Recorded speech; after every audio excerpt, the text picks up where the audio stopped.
مساء الخير. النهارده هنعمل ايس كريم بالميه طعمه حلو واقتصادي.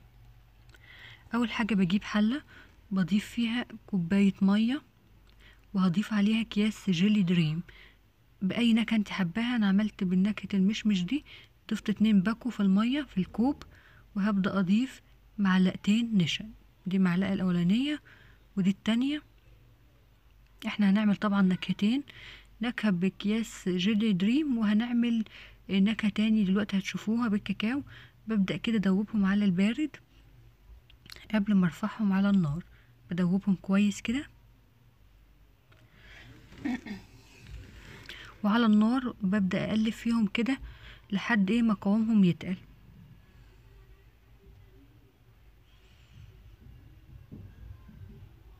بصوا خلاص قوامهم كده تقل، هسيبه يبرد خالص وابدأ اعمل النكهة التانية. سيبه يبرد.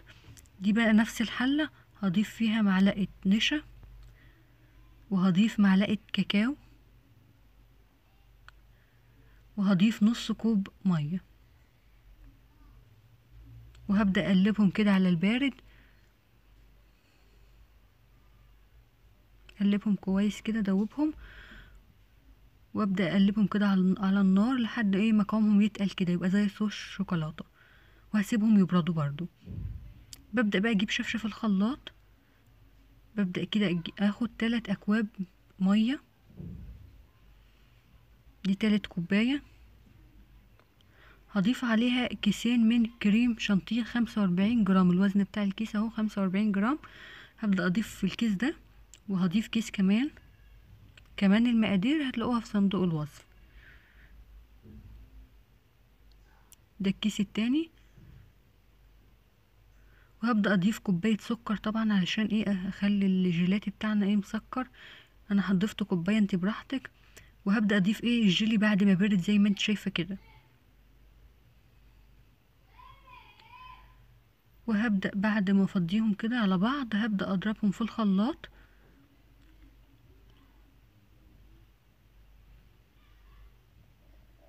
هضربهم في الخلاط وهرجع لكم. بعد ما ضربتهم في الخلاط بجيب كده اطباق عندك، اطباق اللي بتحفظي فيها الاكل في التلاجة، بغطاها وتبدأي تضيفي فيها كده. هبدأ اغطيهم كويس، تغطيهم كويس عشان ما يدخلهمش اي تلج او حاجة. تغطيهم كويس كده وتدخليهم في التلاجة في الفريزر. هبدأ بقى اعمل النكهة التانية. بضيف كده كوباية ونص من المية على كيس كريم شانتيه، وهبدأ اضيف الصوص اللي احنا عملناه بتاع الشوكولاتة. هبدأ اضيفه كده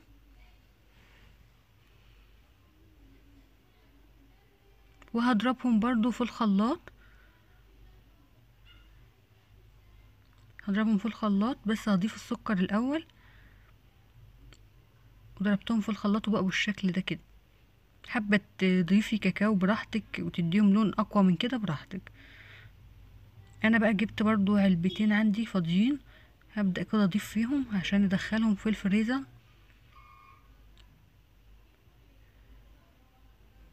هبدأ اضيف في دي طبعا بنتي كانت شارياها جاهزة، فانا غسلت الكوباية دي برضو هضيف فيها. هضيفهم برضو في الفريزر، بيقعد 6 ساعات كده 6 ل7 ساعات يعني. وهبدأ بقى اغرفهم. انا ما عنديش معلقة الايس كريم فجبت المعلقة دي.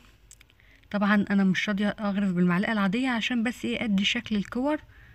هحاول كده بالمعلقة دي ادي شكل كور علشان يعجب كده الاطفال زي ما انتم شايفين كده. عملتهم كده بجد طالع حلو قوي، وده اللي هو بالكاكاو. اتمنى تجربوه.